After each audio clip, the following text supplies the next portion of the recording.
Kalispera! Nu är vi här igen. Nu är vi igen på min balkong. Jag vet inte vad som som händer, varför vi alltid hamnar på min balkong. Vad var frågan vi har fått? Vi har fått en fråga. Då ska vi se i telefonen här. Då var det den här. Den, ja. What's the difference between life in Greece and in Scandinavia? Ja, ge mig telefonen. Ja. Så skillnaden mellan bo här och i Skandinavien. Men vi tänker att bara fokusera på lite sån vardags. Lite så små i vardagen. Som typ när vi flyttade hit, att man bara, oj, gör de så här? Ja. Liksom, lite så här små grejer. Men det är ju, det är ju ganska mycket små grejer. Det är väldigt mycket små grejer. En stor skillnad, faktiskt ändå en ganska stor skillnad för oss från Skandinavien, är att här kan du köpa alltså alkohol på supermarket. Ja, det kan man inte i Norge heller. Man kan köpa öl och cider. Stark? Nej, bara sån 3%. Ja, det kan man köpa på supermarket, ja.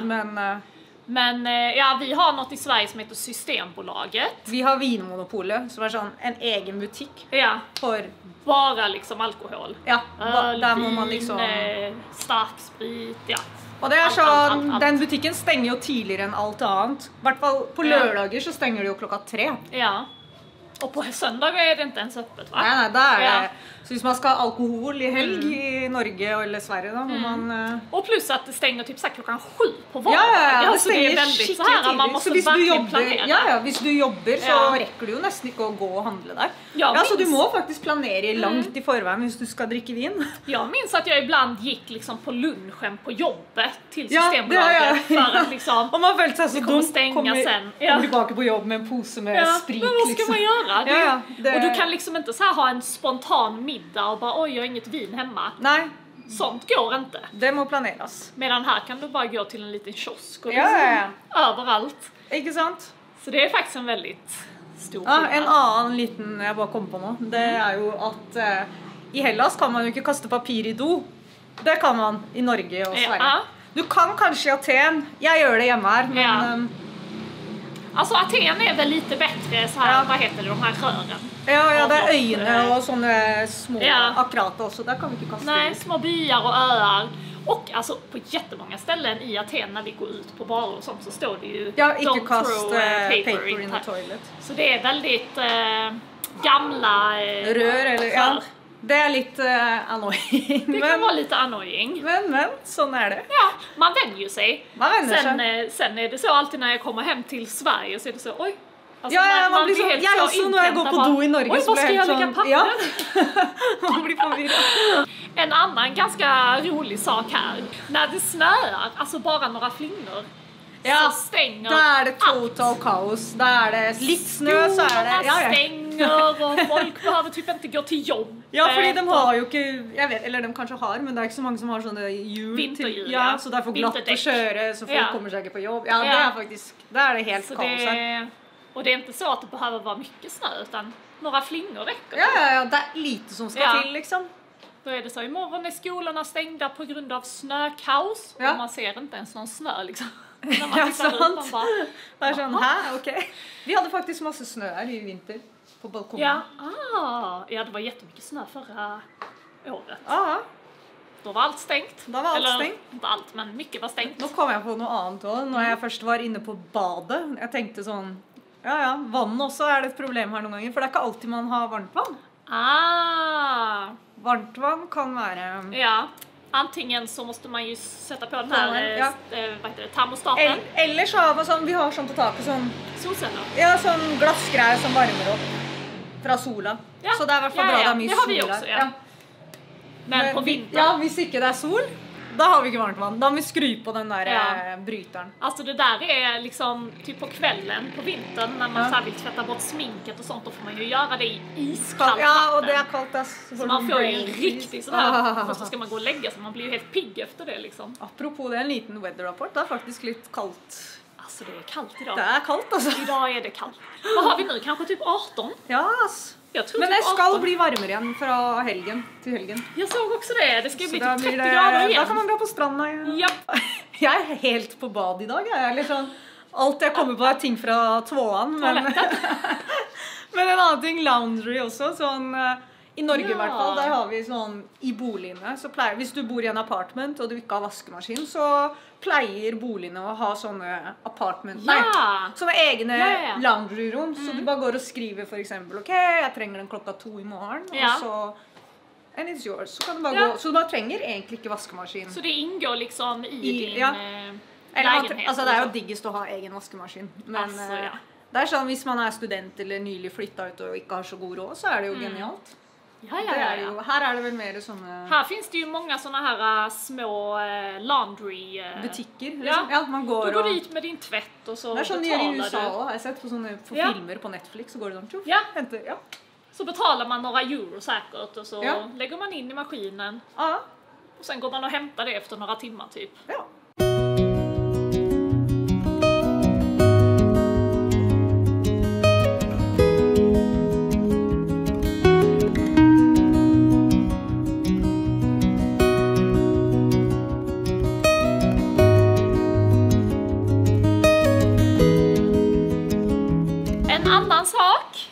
Också att söndagar I Grekland, då ju verkligen allt, inte allt, men mycket stängt. Det det I Norge också faktiskt. Det? Ja. Oj, I Sverige söndag som en... Oj, var det? Fordi hun snakket om det til meg I stad. Jeg bare, det så konstigt at alt stengt? For det I Norge også. Det sant? Det bare sånne små kiosker som åpner, sånne her 7-Eleven. Det sånne... Ja, sånn at du kan gå og kjøpe bussbillett og noe snacks. Det sant? Altså, I Sverige... Jeg skjønte ikke hvorfor.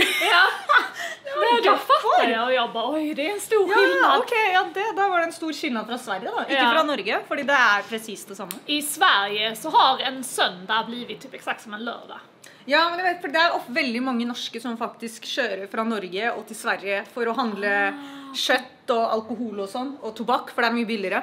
Og da drar det veldig mange som I hvert fall drar på søndager, fordi det sånn, søndag stengt, da tar vi en tur til Sverige, liksom, När jag flyttar hit så det så, man tänker alltid att varje dag kan du liksom få allting, men sen så bara, oj, det söndag, då det typ dött. Her det bare sånn, det mer åpent her enn I Norge da. Norge det virkelig stengt, liksom. Her det jo I hvert fall kiosker, og du kan jo faktisk de små supermarkedene, de mini-markets. Mini. Ja, de små som ligger rundt. Ja. Och sen ju alla restauranger och taverner och kaféer ju öppna på söndag. Ja, det det här. Det verste med å bo I Hellas, det at det finns kakerlakker her. Men I år så har jeg faktisk sett skikkelig lite kakerlakker. Det har jeg også. Det virker som kanskje de endelig forsvinner, dauer ut.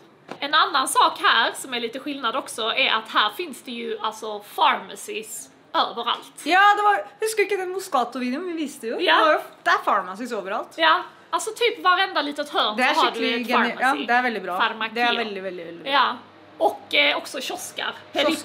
Kiosker och farmacier, det liksom, du safe, fast du har det hvor enn du bor. Varje hörn så har du farmakeo och peripter. En annen ting jeg bare kom på nå, det altså streik I Hellas. Det et kaos. I går var det faktisk streik på alle busser og alt. Og jeg måtte til Glyfada I går, så jeg måtte ta taxi. 26 euro en vei. Det veldig langt fra meg, så det var litt kjipt, siden det ikke gikk noe. Alltså, det var ju verkligen trammen, metro, buss, trolley, till och med flygplansbuss och flygplanståg. Alltså, allt hade strejk I 24 timmar. Ja. Så kan det vara ibland. Så kan det vara ibland. Någon gång när jag har kommit också från Sverige med flyget och har tänkt ta den här metron, så har det väl strejk. Det är några gånger faktiskt. Så må du liksom ta taxi. Och jag kom på en. Jeg tror kanskje vi har sagt det også tidligere, men her I Hellas så spiser man ganske sene middager. I Norge, jeg vet ikke med Sverige, men da tror jeg det mer vanlig at man spiser sånn 7 på kvelden. Her det mer sånn, man går ut 10, 9, 10. Du tar med dig dina små barn också, liksom, det väldigt så. Relaxed, det gillar jag. En annan sak också ju kranvatten. Eller här kan man ju dricka det. Alltså jag dricker jag dricker kranvatten. Men om du på öarna så det lite visst. Det ikke farlig, men du kan risikere å kanskje bli litt dårlig I magen. Så ikke drikk vann på øyer. Men jeg mener ikke drikk vann fra spring. Ja, från kranen. Men i Aten går det hur bra som helst. Ja, här är det bara att dricka på. Ja. Men man ser också lite så när man är på öar, så man sett lite så här skyltar, kommer jag ihåg inne på hotellen, bara don't drink the tap water. Det är faktiskt någon som skriver det, att man inte ska göra det. En annan sak också som är lite kul är ju siestan. Ja. Alltså i Grekland så kan det ju vara liksom, vad är det, typ så här 3 på eftermiddagen. Ja, man tar en liten siesta. Ja, och då kan också många ställen, mer så här gamla ställen, stänga ner. Ja, det är massor som pleier å være og det er en ting, apropos sånn mandager og onsdager så stenger jo alt tidligere. Ja, det er sant. Mandag og onsdag, det er sånn dag hvor jeg ikke planlegger. Hvis jeg skulle ha shoppa et eller annet, så er det sånn, jeg dropper å dra på mandag og onsdag, for det er alt. Jag vet inte varför de stänger tidigare. Nej, de stänger typ 3. Och en annan sak är ju alltså servicen, eller så här self-service. För i Sverige så är det med self-service? Alltså till exempel i Sverige så är det, alltså ska du gå in på en bar eller nattklubb, då får du ju själv, om du inte har bokat bord så är det ju du själv som går fram till baren och köper din dricka. Och jag beställer det. Ja, medan här går du in så får du typ någon entrévärd som följer dig. Det är faktiskt, och tar beställningar från dig. Även om du inte har ett bord eller någonting, de bara följer dig och bara ger dig en plats. Och, och så kommer de till bordet och tar alla beställningar. Ja. Det är faktiskt, det kan være ta feil hvis noen i Norge ser det her, men jeg har ikke vært ute på byen i Norge på mange år. Men jeg husker også når jeg pleide å dra ut på byen i Oslo. Da var det sånn, du må liksom gå til baren og bestille.